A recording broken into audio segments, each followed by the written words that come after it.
Alright, so before I get started on this video, or the juicy parts of this video anyway, I want to just clarify something, and that is basically, I'm thinking of naming the video something like how to make $10,000 on your side business. One thing to keep in mind is that I've only earned $10,000 on 2 particular months of running my side business. It varies from month to month. It depends on so many factors, the effort that you put in, the amount of work that you put in, but even then, it's not a one-to-one. Sometimes you put in very little effort and the result can be really high. You can earn more and vice versa. So yeah, that's just something I want to get out of the way first. But yeah, basically this whole channel, this new channel is something new for me. Like I just wanted to start making some of these talking head videos. One, because they're very easy to record and there's not much editing, planning and stuff like that involved. And yeah, the second, I guess, is because I want to get better at speaking on camera. It's something that I've been trying to get better at for the past few years, and I do lots of live art workshops, but people are normally focusing on the actual art that I'm making rather than on my face and on my voice. So this is taking me a little bit out of my comfort zone, but I think it's the only way that I can get better at doing this. And I just want to give you my perspective and hopefully help some of you out who are thinking of starting your own side business. And I know there's a whole bunch of videos out there, but I want to give you the real basics, the real story of how I managed to do it. And it's not really a pretty story, because I think a lot of people are just often looking for a simple solution to things. It took me many years to get this thing up and running and generating some income. Okay, so I'm going to go through a bit of my story now, and I guess where my life was as well just before I started my side business. But I'll go back a lot further back than that, because it's important to talk about this part, the reason behind everything. So I've always been into art since I was a kid. Grade 1, won school awards. I think in grade 1 and grade 3 I was into ceramics, and the first thing I made was this kind of monster figure. And yeah, I always enjoyed playing with clay, and in Australia we have this stuff called Play-Doh. I don't know if it's in America as well, but I was always just love playing with this stuff, moldable plasticine, all that kind of stuff. But yeah, anyway, that started from young. And I remember in primary school, I started learning how to draw, and I had a friend at school at the time, and we used to draw Pokemon characters together, and he was an excellent artist. I think he's working in the arts industry at the moment. I haven't heard from him for many years, but yeah, really interested in art, and I ended up choosing it as a subject in high school. And that's when I met my art teacher. Her name was Mrs. Lynch. I still remember her. She was a big inspiration to me, because I think she was probably the only person that I felt was ever supportive of me when I was young in wanting to pursue art, or even just create stuff with art. And the reason for that is, coming from an Asian family, a lot of times parents, especially because they're first generation immigrants, they're not keen on kids doing anything like art. It's seen as something as, it's not going to make you any money, it's got no status, you're going to be poor, you're going to be starving. So there was a lot of that stuff going around when I was young, and I was just being told that I shouldn't do it. And at school, it was the complete opposite. So my art teacher was very encouraging, and she recognized that I had some with my sculptures, and had a bunch of them exhibited, and I won a council award. I remember shaking the mayor's hand at the time, a bunch of school awards. And I remember at the time just thinking, maybe I could do something like this for a living. But I ended up not doing anything with it, and I studied something completely different. I studied psychology through uni here in Australia. After I finished uni, I worked in a whole bunch of different jobs. So I worked in a job employment center. I worked in recruitment, internal, external recruitment, worked tons of different temporary jobs through temp agencies. And I think that was the story of my life for a lot of my early 20s at least, and early and mid 20s. I was just jumping around jobs, And it was just this cycle of I'd get a job, I'd be excited, I'd go there, I'd learn it, I'd get bored of it or start hating it, then I'd quit, find another one. And this cycle would just repeat over and over. And I remember just thinking to myself, maybe there's something wrong with me. I knew friends, I knew people that were sticking with their jobs for 10, 20 years longer, or they get promoted and that's why they would move. But for me, I would just find it unbearable a lot of the time. And especially those earlier jobs that I did, because I was often doing things that weren't aligning to either my morals or just my natural skill set or interests. So anyway, when I was flipping through all those jobs, I started, for some reason, getting interested in art again. And I used to be a sculptor, used to make clay sculptures, ceramics, pottery, that kind of thing. But I think I was on the internet and I just was looking up paintings and I came across this guy called Joseph Zbukovic. And he's an Australian painter and he does just amazing watercolor landscapes that they have a kind of impressionist style. And to me, that it was just absolutely amazing. And I wanted to learn how to do that. And that just reignited a kind of fire within me to get back into art, to start learning how to draw, and paint. And so that was around 2013, 2014. And I remember I bought some crappy supplies from the shop because I wasn't sure what to get. I didn't want to spend too much money as well. And I started painting. And a lot of the stuff I produced then was absolutely terrible. I have photos of it on my other YouTube channel, talking about it multiple times. And it was something that helped me express my creativity, because I think in a lot of jobs out there, most of the jobs, if you ask me, you don't really have any say in, let alone what you do or how you do it. Mostly how you do it. You can have a bit of leeway there. In terms of what you do, that's not up to you.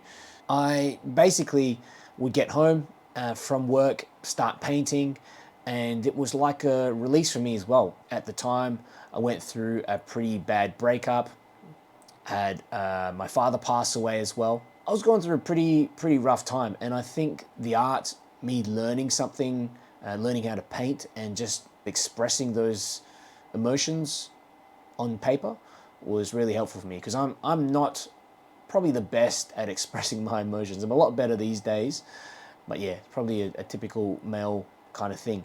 But anyway, it was something special that I started to see with art, and I started painted for a bunch of years after that, and was getting better and better. Fast forward, I'm now in Melbourne, and I think it is around 2019, and I've been trying to sell my art for quite some time. I'd been trying to sell it online. I was trying to sell it to friends, family, that kind of thing. And I just wasn't making anything from that. Very little success. I think I sold about 5 bits of artwork, if anything. So it was something that I thought, this is not going to work. In terms of enjoying the process, in terms of using it as a way to release and express your emotions, express my emotions, and just something to learn, I think it was absolutely fantastic. So fast forward again, let's go to 2020. There was a big lockdown in Melbourne. So this was March 2020. And we had the first lockdown was 1 month. It let us out for a couple of weeks and then it was locked down again. And I believe Melbourne is crowned the most lockdown city in the world. There was even a book written about it, which is quite funny actually. I didn't know you could write a whole book about something like that. It's something that I don't want to ever think about again. But something pretty amazing happened during that time. Firstly, I was borderline depressed. I was indoors. I was, at the time, I was working from home. And basically, I would only exit the house to buy food. We weren't allowed to do anything. We weren't allowed to meet up with friends. We'd go out and exercise maybe for half an hour or whatever it was at the time.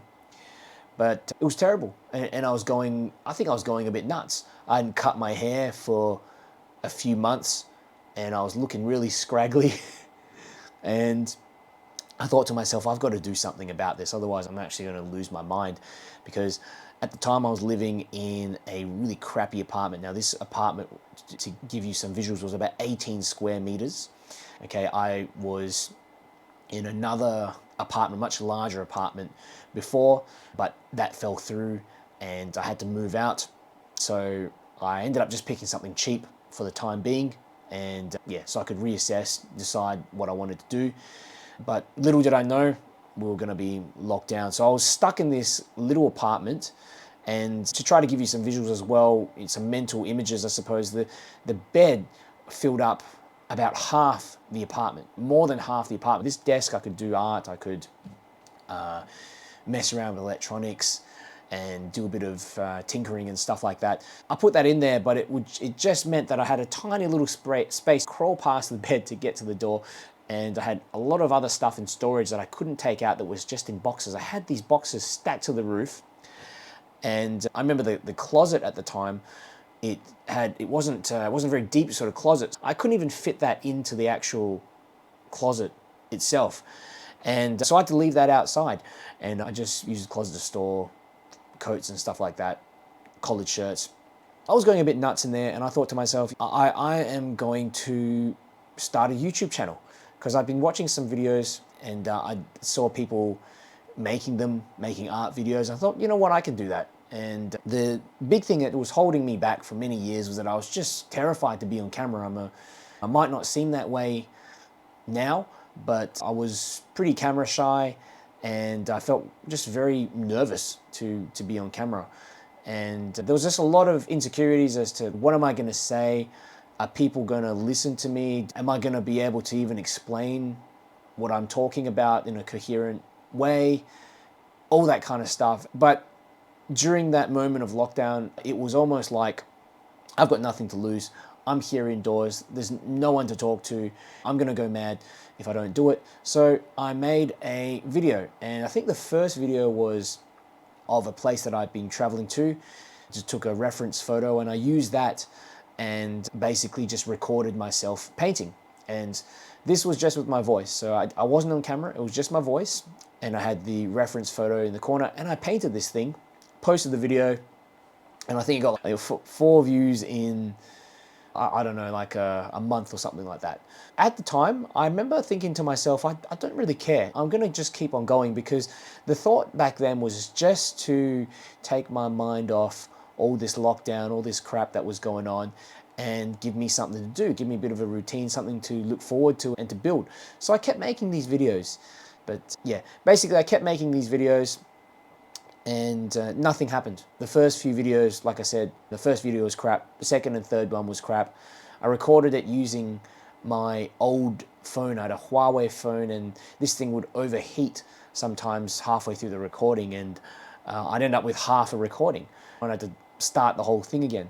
So it was very frustrating, but I made it work using that phone. And I started getting some views on there. Like it wasn't much, but maybe 50 or so views per video.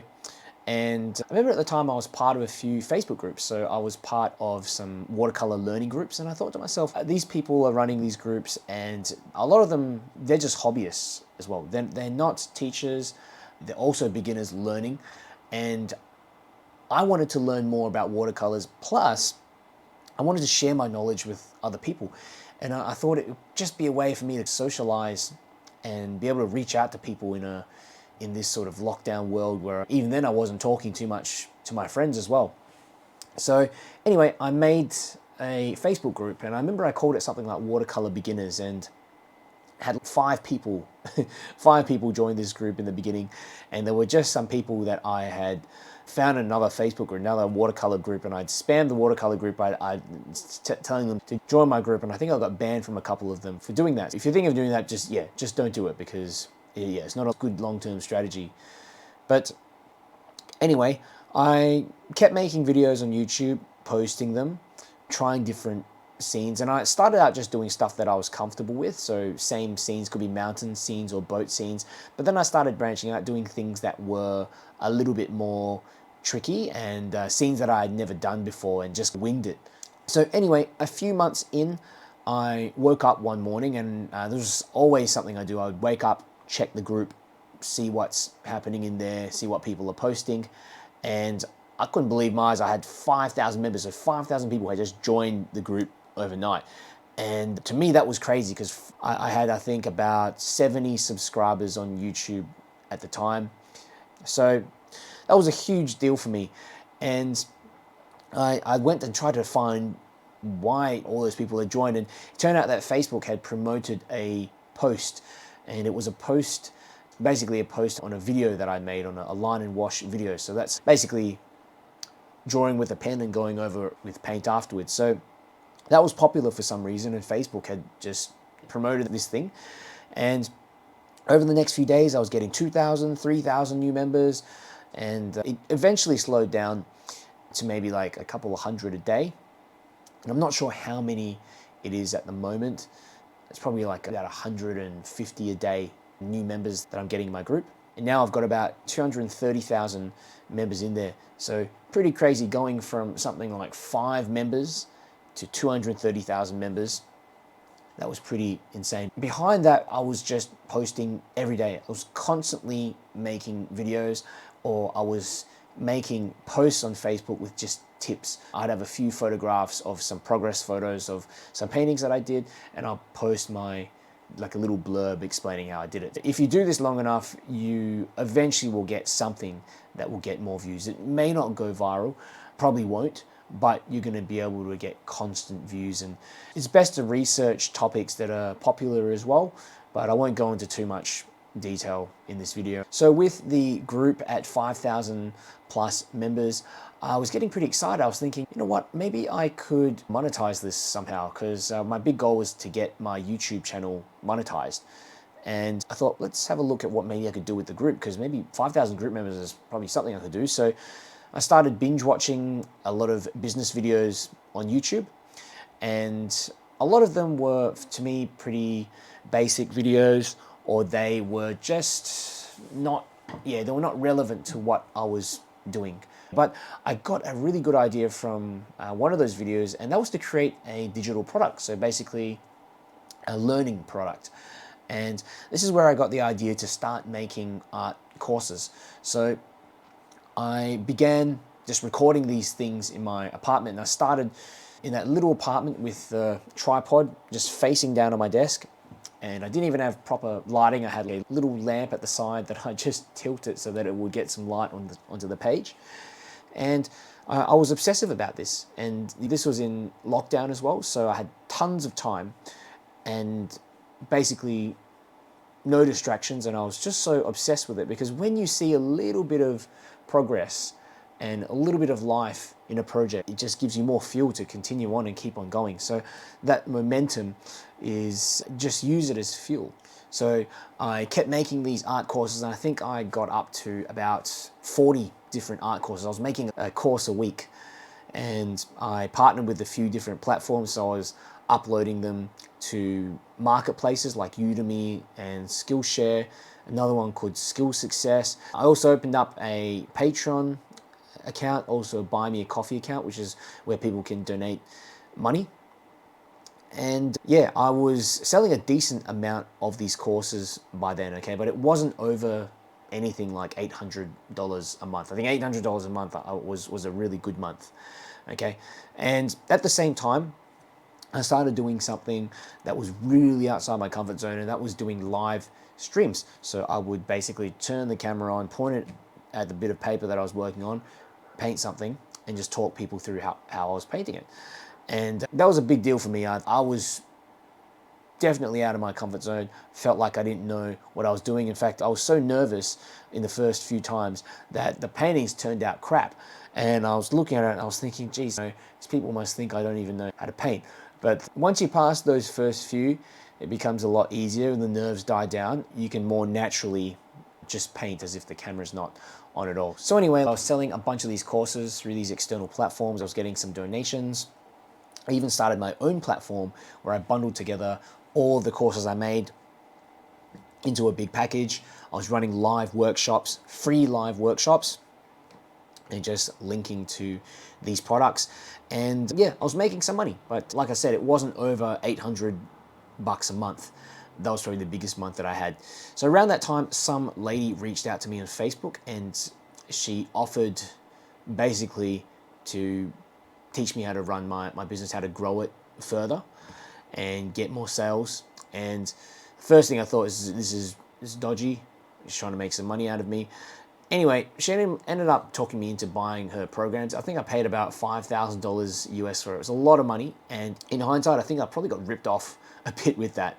And there was a lot of things that I learned that were helpful, but there was a lot of things also that I think I could have learned myself, and just some other things that I was unhappy about with it, like just the lack of support at times, the promises that she made as well about earning this particular amount of money, this amount of time. I think it was all, yeah, there was a bit of smoke and mirrors at the time, but I did learn some really good things. And one of the things she taught me was how to systemize everything. Basically, how to create my own platform, how to use different automated messaging services, how to use email marketing, and just having awareness of those things for me, because I didn't really know how they worked. I knew some of them existed, but I didn't know how they worked, or how to technically implement those things.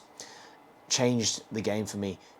And the systemizing was really important because I am not a naturally organized person. That's why I've got a list of checkpoints here, because I know I'm either going to forget or go on a tangent if I'm not careful. These days, what I do is I run live workshops pretty much every month, and I stream them on YouTube, I stream them on Facebook. Sometimes I run advertisements to them as well, a couple weeks prior to get some new viewers. And I just repeat the same thing. I do live workshops and I put a product that I sell in there, and most people don't buy it, but some of them do, and that makes it all worthwhile. They might become maybe like a Patreon member, they might support you every month with a little bit of money, or they might make a once-off donation. Even if they don't make any donations, they might tell a friend. To me, it was just fantastic to be able to get through to my audience through just some of those tools like email marketing. With the live workshops that I run, I don't get a whole lot of viewers. I only get about 100 plus viewers. So that's just a little, I guess, little indication that you don't need to have a gigantic audience to make this work.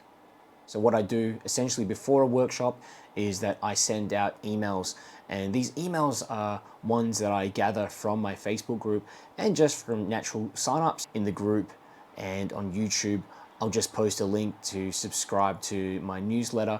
People go in there, they sign up, I send them a lot of free workshops, and if there's any upcoming workshops, that's where I send them those emails as well. So that just makes it more likely that they're going to show up to the actual event. So sometimes what I do in the groups that I'll post the link to my website and sign up for my newsletter kind of thing. And they also get a whole bunch, when they sign up, a whole bunch of free tutorials, resources that I put together. And that's all automated. So all they do is put the email there, and then my emailing system will basically just send emails on set days. So day 1, send this, day 2, send this, or week 3, send this. So yeah, that's all automated, and it makes it just so much more scalable when you can get through to that many people. Because I think when most people are teaching something, they assume that it's like a one-on-one basis. But if you can do it this way and get through to tons of different people in one go, it makes it so much easier, because you can spend 1 hour teaching 10 people, and you can earn a lot more that way than just teaching one-on-one, unless you've got a highly specialized, in-demand particular skill that you can charge a lot for. So a sort of recent development is that I started a new channel about a year and a bit ago, and that was based on another hobby that I have, so electronics and lights. For whatever reason, I'm just interested in lights and modifying them, collecting them. It was something that I thought was pretty niche, and maybe I could try and make some videos of it and see what happens. I started making videos and bought a few lights online, made some review videos, and that channel slowly started to grow as well. And it actually, at a point, was growing a lot faster than my watercolor channel. And even today, it gets 30 times the views or whatever. I'm not sure why the YouTube channel, the watercolor YouTube channel, is not quite taken off. It all started from my passion of something, my interest in something. And I think if I hadn't had that natural interest in that thing, it would have been very hard for me to continue on, especially in those early stages. Some of you might say, I don't have a passion, I don't have an interest, or I don't even have anything that I'm good at. Just try different things, and maybe you might pick up drawing, you might pick up tennis, you might pick up crafting, you might pick up leatherworking, all kinds of things. It could even be landscaping in the backyard. Pick something up, and there's got to be something that you enjoy doing, okay? And I think in this kind of YouTube personal brand space, one of the big things is looking at how you can provide free value to people. And I do that in my workshops. So every month I run those live workshops, and I don't expect anything from people other than just stick around and watch. And I run them for sometimes a couple of hours, so they take a lot of time. You have to pick something that you're going to do anyway, even if you don't get paid. Because if I didn't get paid anything, I would still be running these things. Because the benefit to them, even for myself, just to relieve some stress, just to feel like I'm working on something, that's worth it. That's worth it more than the actual money itself. So yeah, I hope you enjoyed this video. If you have any questions, any specific questions, I'm much better at writing and explaining things than I am speaking. So, any sort of technical questions as well on how I did what I did. It could be about email marketing, what service do I use, how do I automate this and that. Let me know down below in the comments. Thanks for watching, and I'll see you next time.